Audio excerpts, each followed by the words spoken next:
What's up? What's up? Red and Gold Nation, Niner crazies, San Francisco 49er fans all over the planet. Wow. Just take a minute here to reflect on this weekend's victory against the Green Bay Packers. I took like 3 heart attacks during this game, man. I mean,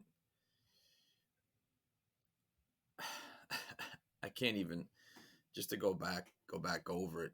I'm sure everybody felt the same way. It was what a tense game, man.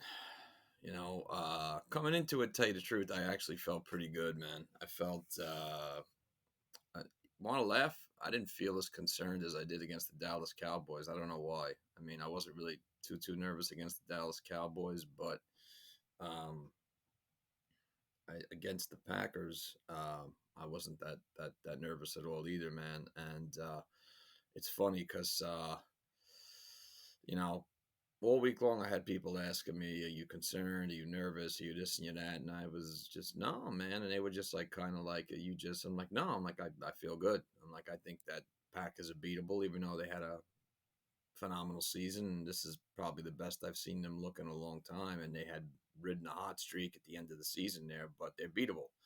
I think that we were the more multi-purpose ready team, kill you in every direction possible. And I told him, I said, "Look, man, as many people already know, this team has extreme amounts of depth, extreme amounts of talent, and um, they're just a well-oiled machine, and nobody wants to face us in the playoffs because they know how deadly we are." And I think that that was a prime example of what we could do again in Lambeau, in the cold, against the top team in the NFC, against the top quarterback, one of the top quarterbacks in the NFL. Um, it's a prime example. And once again, we did it from behind, down 10-0, similar to what we did against the Rams when we were down 17-0, and similar to what we've seen a lot of the times this season, which is us coming back from behind and being able to be victorious, man.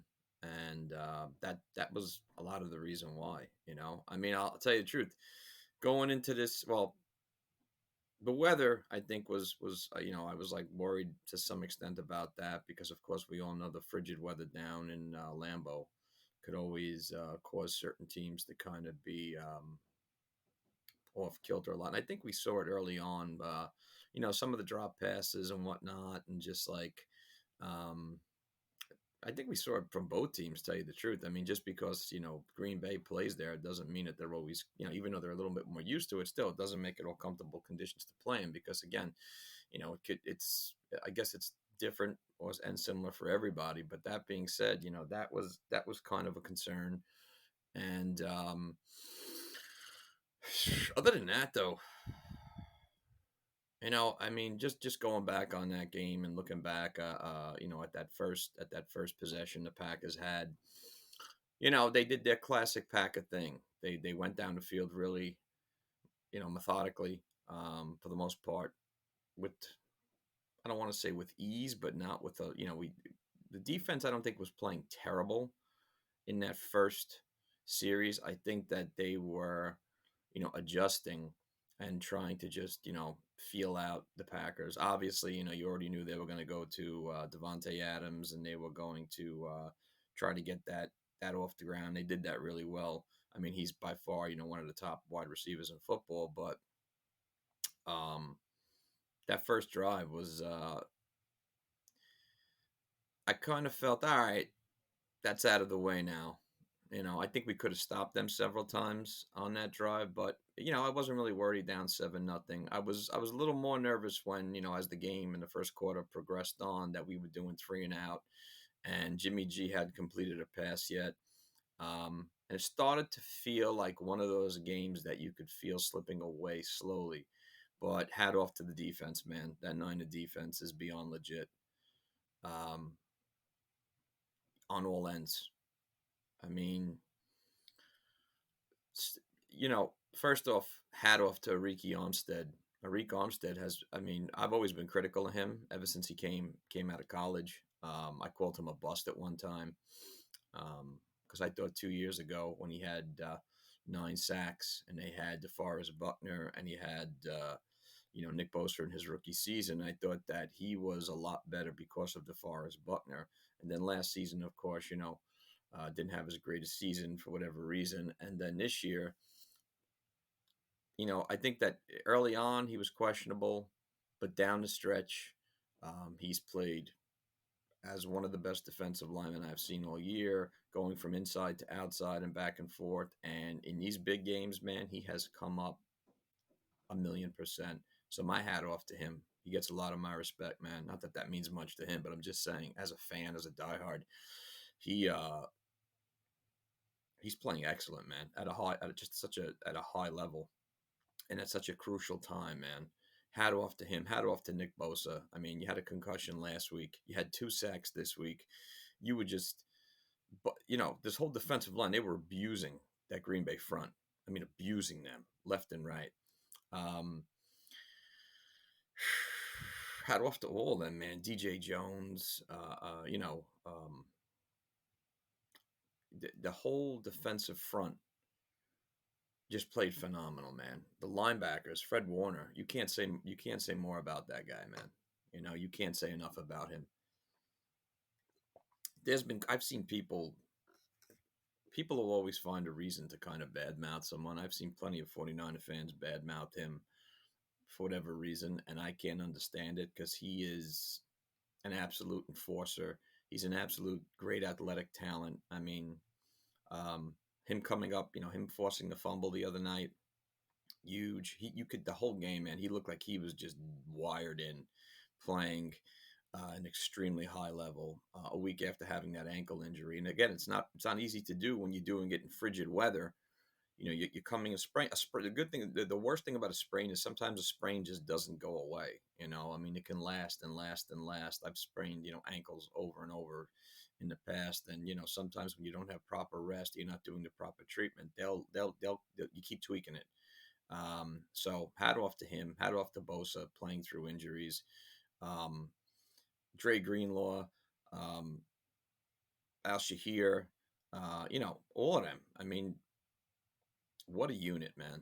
I tell you the truth, this past week, I think that they elevated to another level. I think all season long, if you've been watching them and you haven't missed any games, you've seen them ascend upward, especially that defensive backfield, which gets a lot of flack. But I think for the most part has really found their own identity, like I've said in other episodes. And the second half of that game, you didn't hear Devontae Adams' name a lot. And that defensive backfield did a great job. Dante Johnson playing great. I love Kawan Williams. He's one of my favorite players. I love Jimmy Ward. He's a linebacker. It's like having a linebacker back there. And they did this, without rookie Ambry Thomas.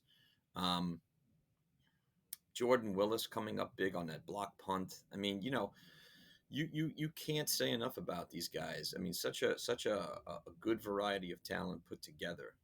Um, it's just amazing the depth they have, you know. And I think that we, we're starting. Well, not starting, but we're seeing them come together and do what they can do. And all certain times in a team's existence during a season or during multiple seasons for that matter, you may not see everything come together at once. But I think that when they're in good hands, whether it be coaching, management, or just the right atmosphere with the team, and there's not a lot of like negativity and there's not a lot of things that take away from the core of the team, you're going to see them come together, and that's what we're seeing right now. Hat off to Samson Ebukam, another sack, um, another good performance by him. Um, Dre Greenlaw. I mean, that's another guy, just a pure warrior, man, pure warrior, great linebacker. Um, all over the place. Another guy playing at an extremely high level, coming back from terrible injuries this year. Um, Emmanuel Mosley, who I think is one of the more underrated cornerbacks in football. Really like him a lot. Um, Jaworski Tart. I don't, Tart, I think, doesn't get the due he deserved because of his past with the injuries that he's had in multiple seasons, and the games and times he's missed for that matter. But I think that I really enjoy the way he's playing. I think he used to, I feel like he used to just be like a legit hitter. Um, Sort of a guy that kind of reminds me of like a guy from the '60s era or the '70s era who would just pop you.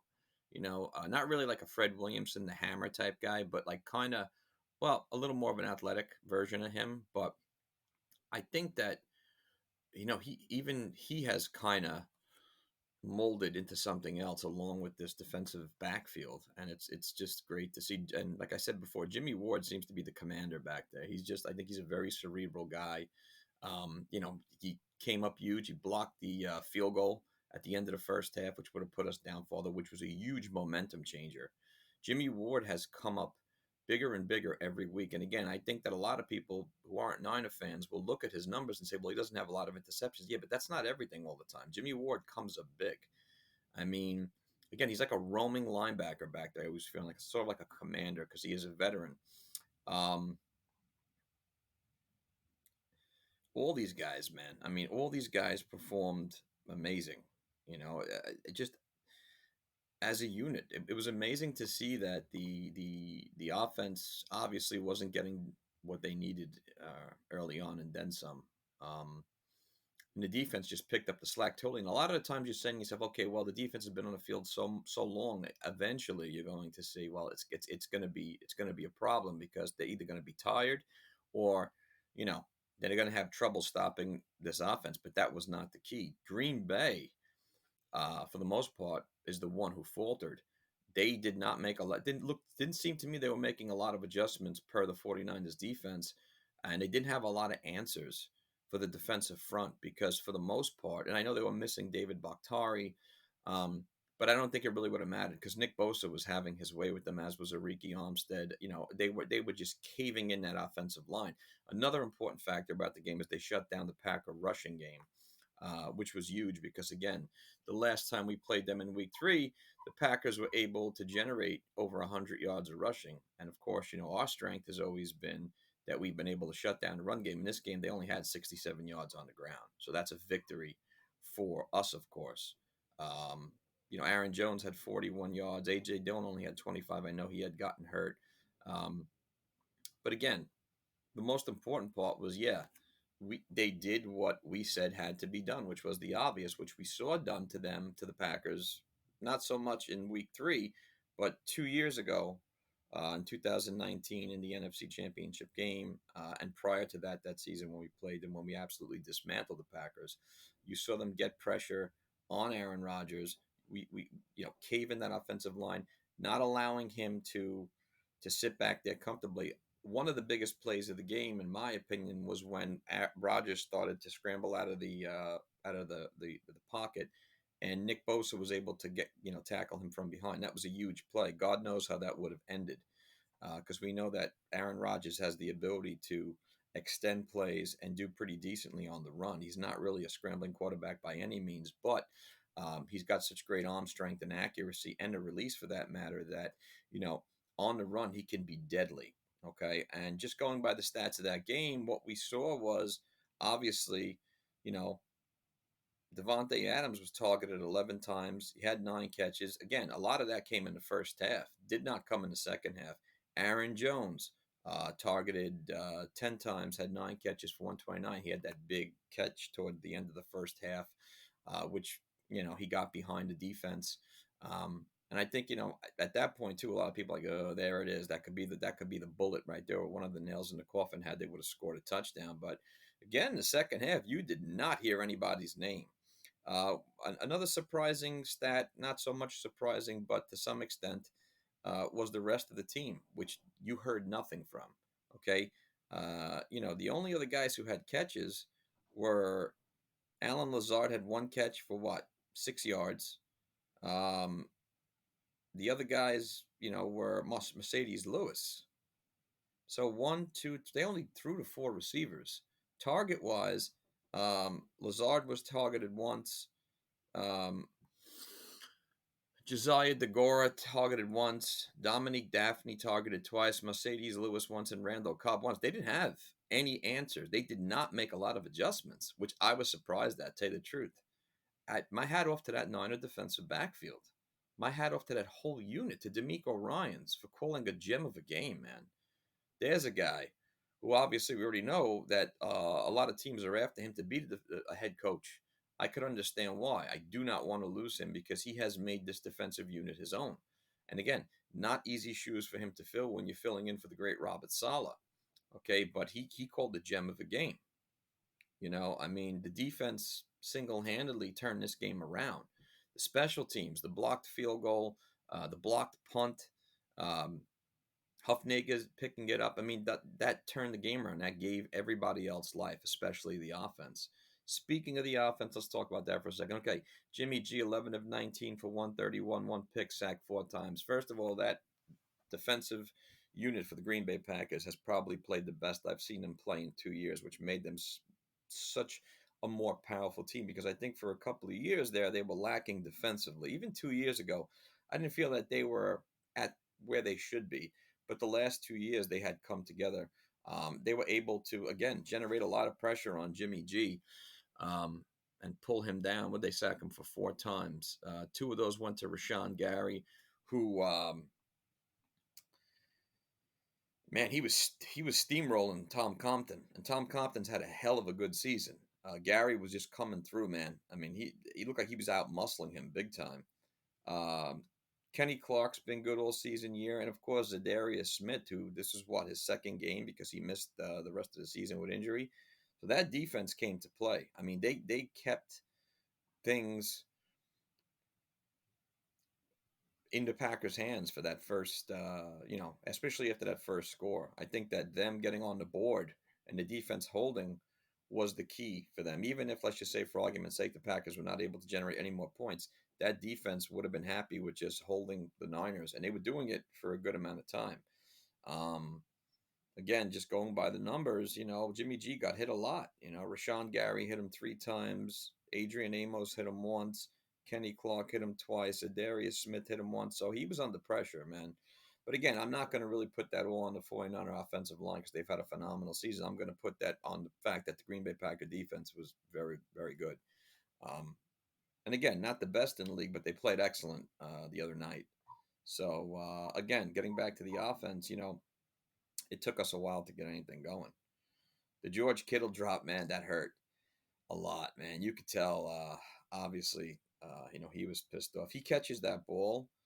I think that rips the game over even earlier. But the great George Kittle, what does he do? He always comes through big. He had that amazing catch down by the sideline. Um, you know what? After the game, he's another guy. I have a newfound respect for him every time I watch him play. I'll say that between him and Kelsey on Kansas City, I'll take George Kittle, and I'll tell you why. George Kelsey may be a better receiver, is a pure receiver, because Kelsey's more like a bigger wide receiver, but George Kittle is a total package. He's a great blocker. He can run the ball. He plays with a tenacity that I've never seen anybody else play like. He has very good hands. He runs very crisp routes. He's the ultimate package. So I'm going to go with George Kittle all the time. Okay, he's exactly what you want uh, as a leader, as a tight end, as a player. I'll take him all day long. Guys like him come along once in a lifetime, talent wise. And I don't know a lot of other tight ends like that in the league right now that can do what he does, that can be such tremendous blockers, great open field runners, route runners, good hands, have dynamic speed. I mean, again, and run the ball. He's just one of a kind, man. So, running the ball early on, that defense was doing their job. Um, they were able to penetrate and stop us.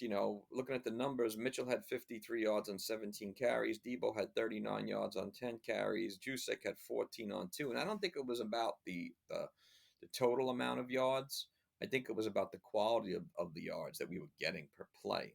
And as the game wore on, Debo and Mitchell were able to get quality yards per play to go along with the offense. So That was really important.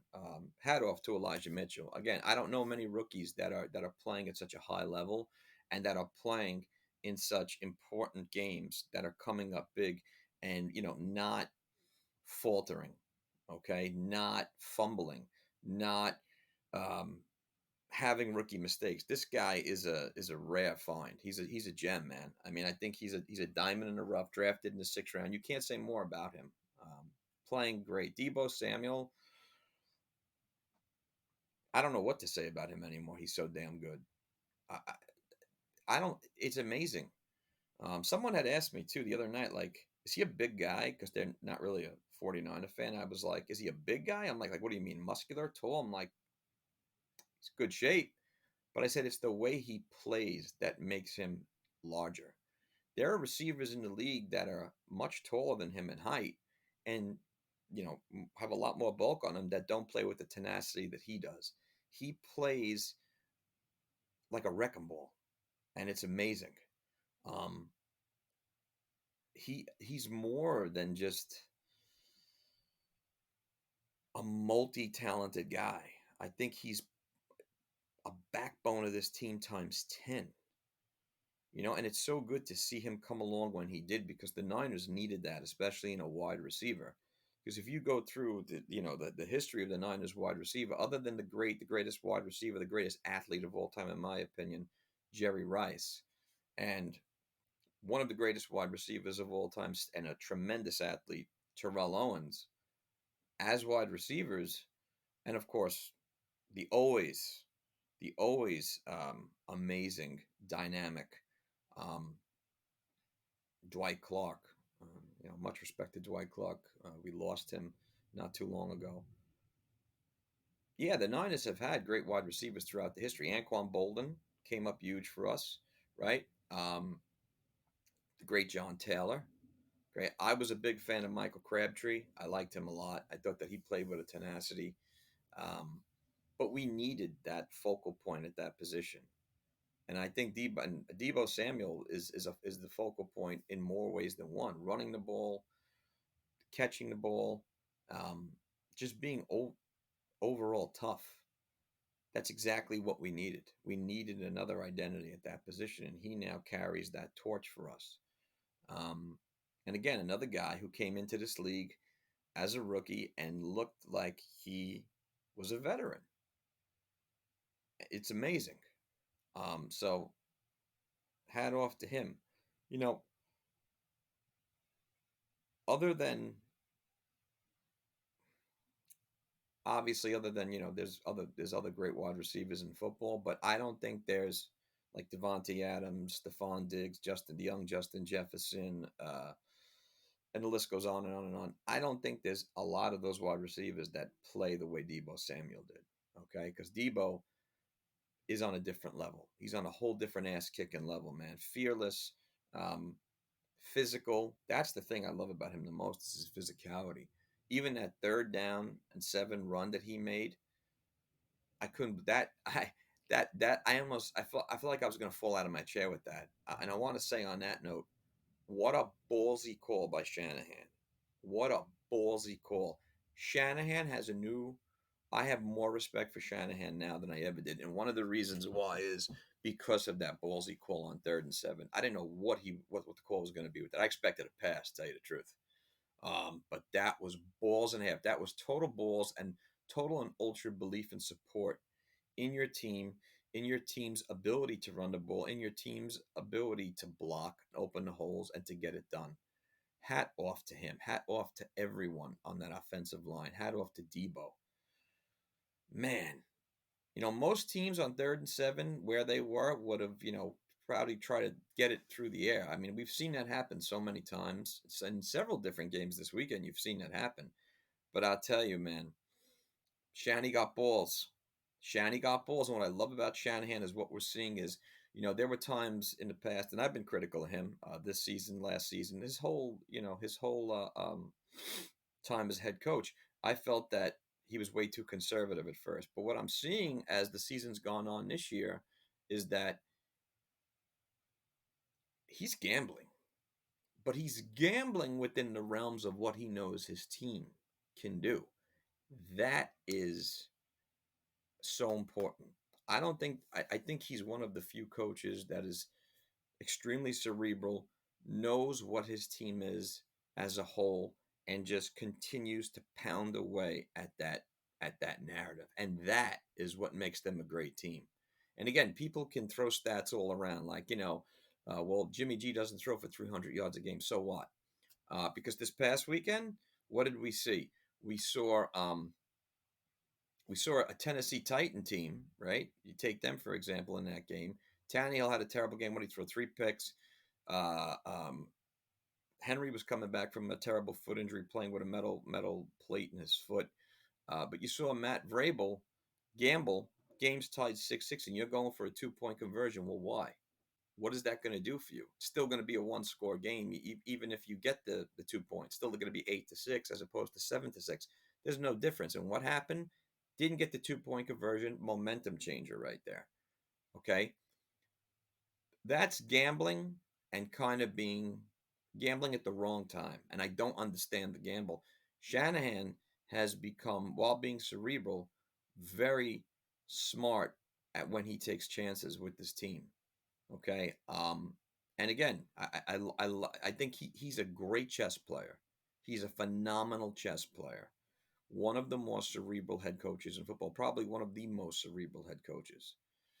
Um, I got so much respect for that call. I just I'm growing to love Shanny more and more every game. And again, there's been people critical of him all season long. I know people have been asking for his head. I mean, even early on when we were 2-5, I was saying, I wonder if this is going to be his ass this year. But listen, man, the guy the guy knows his team well. He knows how to coach this team well. Um, and I think it's the wonderful talent that he has around him, like we were all mentioning. So yeah, getting back to the stats, other than that, offensively, this was not an offensive game. I mean, Brandon Ayuk didn't have any catches. Juwan Jennings didn't have any catches. They both had a target apiece. Kyle Juszczyk did not have any catches. But, Kyle Juszczyk comes up big everywhere else as a blocker. I mean, he's just another great veteran leader.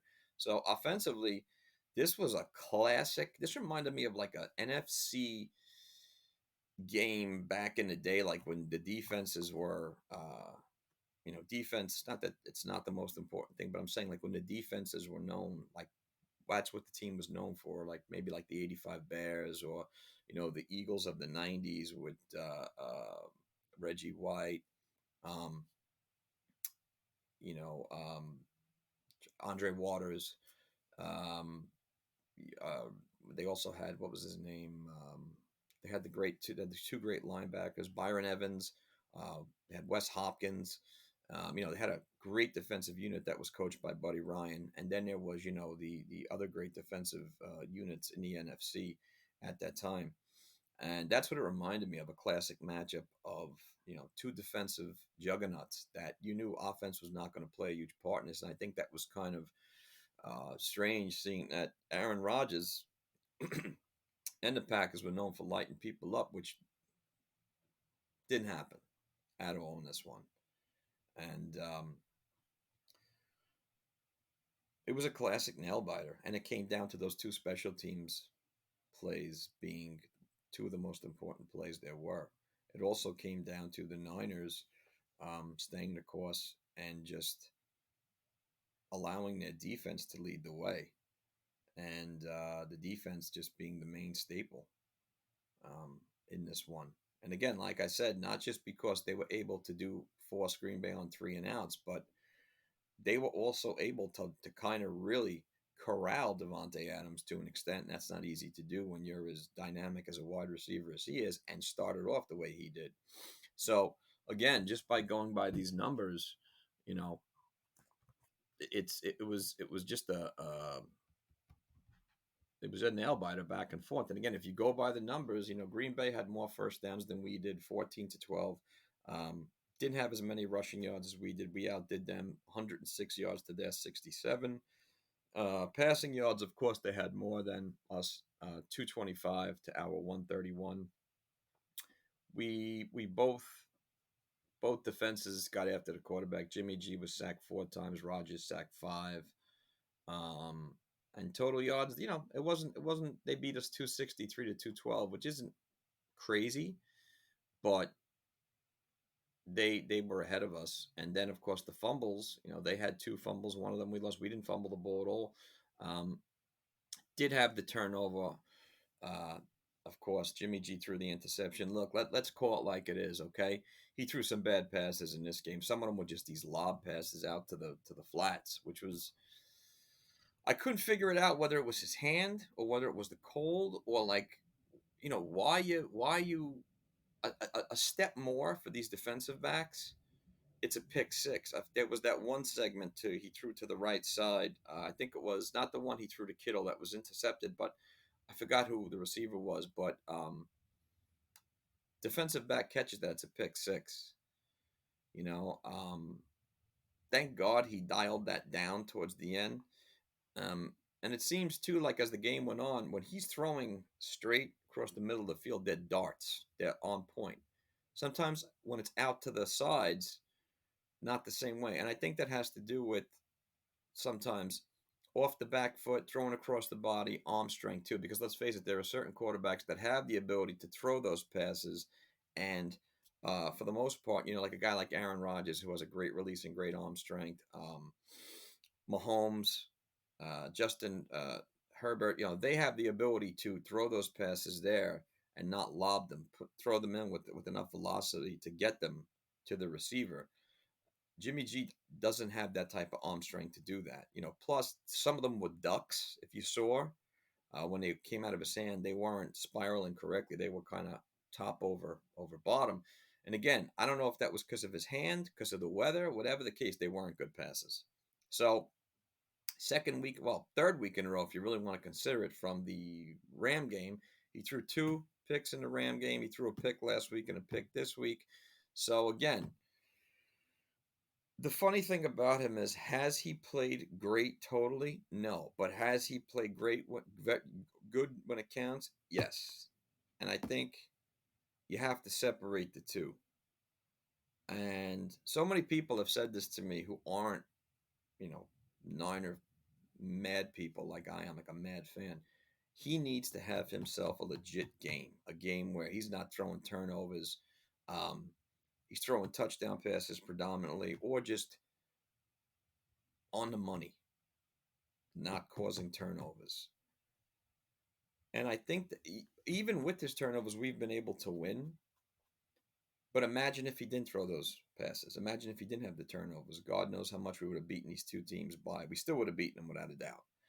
So this weekend's another opportunity for him to come and, play his best. Because let's face it, I think that I don't want to say the clock is ticking on him, but I think that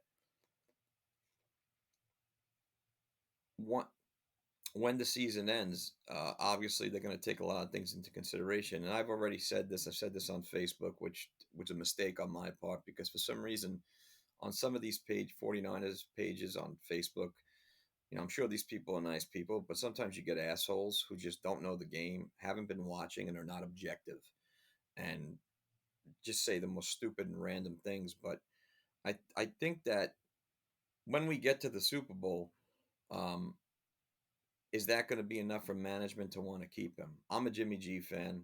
Uh, I think it would be. Why wouldn't you keep him? I mean, you've seen what he can do. You also got to take into consideration the injury to his hand. How much has that affected him? He had the bad shoulder and the bad hand this weekend. I don't know how much that was affecting him. He says they were fine, but we have to take that into consideration. Okay, but again, this is another matchup this weekend for him to come out and do damage and to kind of, I think, gain back a lot of the respect that some people may or may not have lost for him. And hopefully he comes out and he doesn't turn the ball over with this like he did against the Rams 3 weeks ago. He threw the two picks. Um, I want him to have a game. I want him to have a really good game. And when we go to the Super Bowl, I want him to have another good game. 2 years ago in the Super Bowl, one half, second half didn't look too good. Um, so he needs to have a legit game. I don't know what is he playing for a position next year in the NFL? 100%. Is he playing to be the quarterback of the 49ers? I think Possibly, yes, he could be. Either way, he needs to have a game. Um, third down conversion, not the best. We were 4 for 11. They were 5 of 12. Fourth down conversion, we were 0 for 1. That was a call I didn't like. That run play they did. Um, again, my hat off to the Green Bay Packer defense. They played really good this game, man. They snuffed it out, which is really amazing. Is the Green Bay Packers held the ball longer for we did with total possession time. 30 minutes 36 seconds to 29 minutes 24 seconds, which was rather interesting because again, like a lot of the time, you figure that especially with Aaron Rodgers, the more you hold the ball away from him, and you hold the ball, usually you win the game. But what this game came down to was longevity. Um, lasting through the hard times, being down 10-0, taking away from them the ability to go up 3-0 at the end of the half, taking away from them that punt, um, and making them pay for it because they didn't know what hit them. You saw a big momentum change at the end of that first when the punt was blocked by Jordan Willis. you know, the Packers did not look in sync. Aaron Rodgers was not in sync, even though he was 20 of 29. Something looked off. He just couldn't get comfortable in that pocket. Again, that defensive line just made his life miserable. And that's what you have to do against guys like him. Is you got to ruffle him, you got to make him miserable. You cannot let him sit back there and just, take time to pick things apart, man. Um, but again, just a great win for us. Total momentum switch. A lot of people are asking me, would you rather play the Buccaneers or the Rams? I want to play the Rams to stick it in their ass for a third time this year because I think they're a highly overrated cotton candy team, and I've been saying that all year long. Despite as good as Matt Stafford's playing, despite that they have probably the best cornerback in football in Jalen Ramsey, they have the best defensive tackle in football in Aaron Donald. Um, Cooper Cup, who's had one of the greatest seasons a wide receiver could have. I mean, he's legitimately become a legit terror as far as a wide receiver goes. So they're loaded. We know that. But again, if you've watched them play, they are beatable. Okay. I thought the Green Bay Packers were a much better team than the Rams. And Stafford, again, there was an announcer, I forgot his name, whoever the hell it was saying, now that we've seen Stafford win a playoff game, you've gotten a monkey off his back. No, you haven't. No, you haven't. So he won a playoff game. Okay. But I'll tell you the truth. I don't think Matt Stafford's that type of quarterback that can, I say, you give the ball to with 2 minutes to go and say, go win me the game. He's not in the same class as Tom Brady or Aaron Rodgers. Or Patrick Mahomes at all. I'm not. I'm not dissing Stafford. I think he's a good quarterback with a very strong arm, but he's also put in the right system with the right pieces around him. Other than that, I don't think the monkey's off his back at all. He needs to win a title in order for the monkey to be off his back, as most quarterbacks do, or most players do for that matter. So they're beatable. They also they're having trouble running the ball. They had trouble running the ball against Tampa Bay. I mean, Cam Akers fumbled twice, once on the goal line. He again, it's credit to him that he was able to come back from such a tenacious injury with the Achilles tendon. But I don't think that their running game scares anybody. Um, their offensive line isn't bad. I know they're getting Andrew Whitworth back this week. The veteran, 40 years old, great tackle. But again, I don't think they're anywhere as good of a team as the Green Bay Packers were. And I say that because so many people have put them on the radar as the best team to be, even before the season started. On paper, I could understand that, but their defense is beatable, man. They're beatable. And again, I think that we're clicking on all cylinders at the right time. And despite what the record says, 10-7, we're playing a lot better than what our record says. There was a guy on Facebook who basically said, "You are what your record says you are." It's the statement that the great Bill Parcells had made. That's you got to be objective with that statement because yeah, you could be 15-1, but we've seen the New England Patriots undefeated a couple of years ago lose to the Giants in the Super Bowl.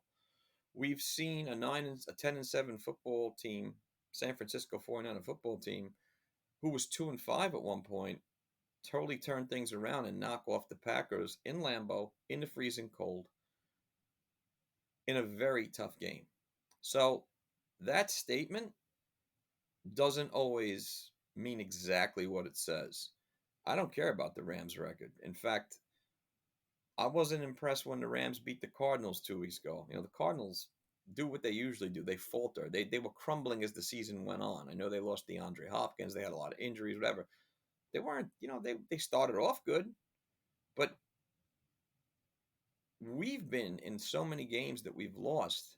We've been right there that we could have won those games. And against the Rams, we pistol whipped them the first time, absolutely bitch slapped them all over the field. That was almost reminded me of like watching a bully slap around some other person in the schoolyard growing up. It wasn't even funny the way they were getting slapped. The second time we played them, they came to play a little more, but again, they have holes. So while I'm not trying to say that they're a terrible team, I still think they're cotton candy. We're a much better team than they are, and they have a very good coach in McVay. He's a very good coach, but again, they don't scare me.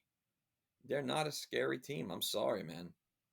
Um, I love the fact that they're running scared so much as they're trying not to sell tickets to 49 fans. It's absolutely pathetic if you're a Ram or a Rams fan, or you know, for that whole organization, it's embarrassing.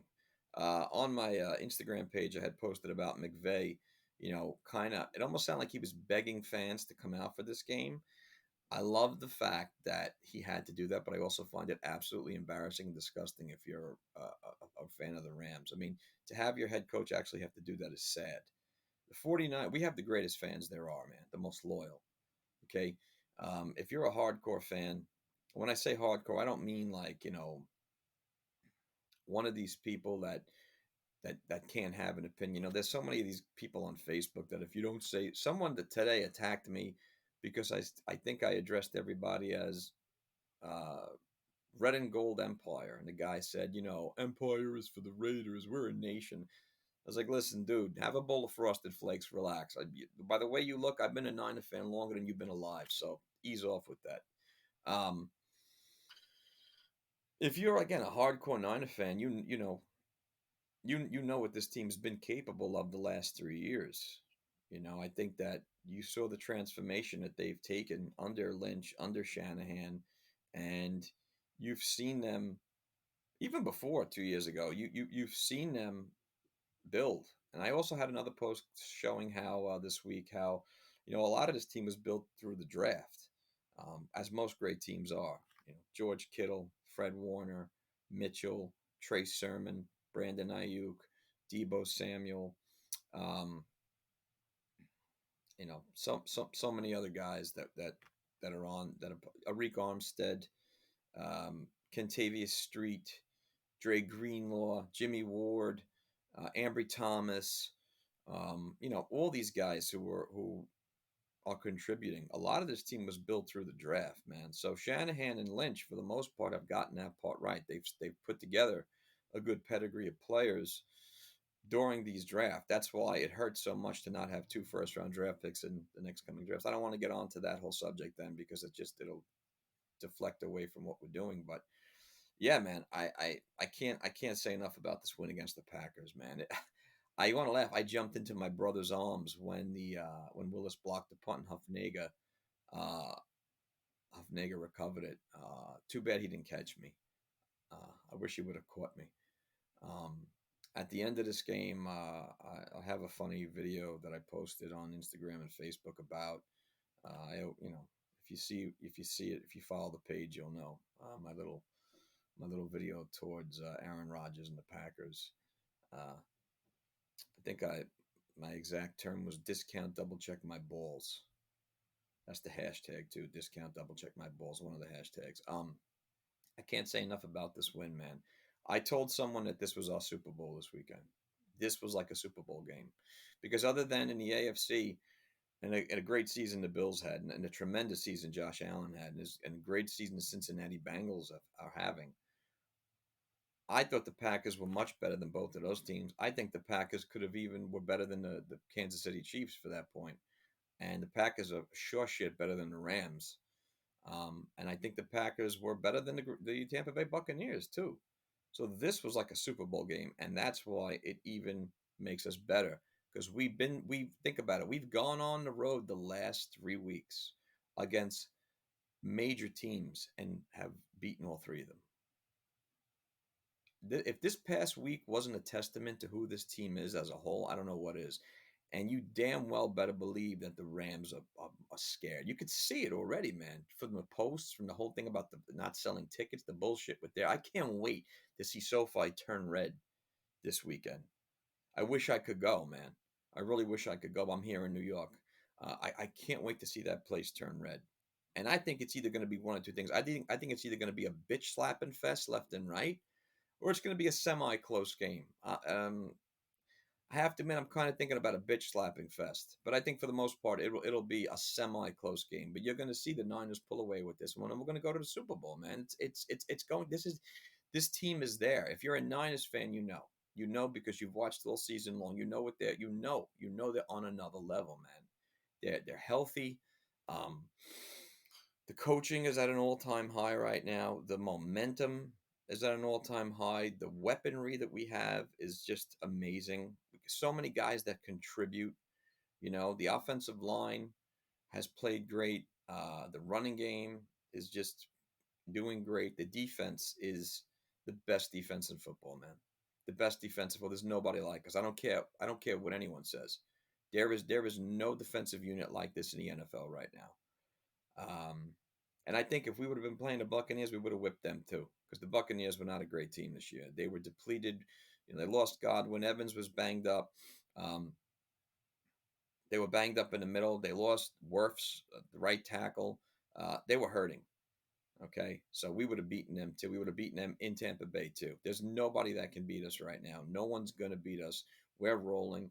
We're going to roll into SoFi. We're going to whip them, and we're going to the Super Bowl. And whoever we face, we're going to beat. And I'm kind of thinking it could possibly be a rematch against the Kansas City Chiefs, which would be great for us. But I have a feeling that Cincinnati can pull it out. I like what I see in Cincinnati, a good, young, solid team. I like what Burrow's doing. I like the trio they have of Chase, Higgins, and Boyd, and I like Mixon. They have a very good team. Um, but again, I think we're going to pound the Rams. And again, I want Jimmy G to have a good game. He needs to have a very good game this weekend. He needs to be dialed in as we see him do at times during games. He needs to have one of those games because sometimes there's two Jimmy G's. There's one that just goes very accurate, gets the team in the end zone, throws the touchdown pass. And then, like I said, you get what you get this past week, and he throws a pick. But at the same time, too, look, picks happen, man. Picks happen. You know, Everyone's throwing an interception. Brady's throwing picks.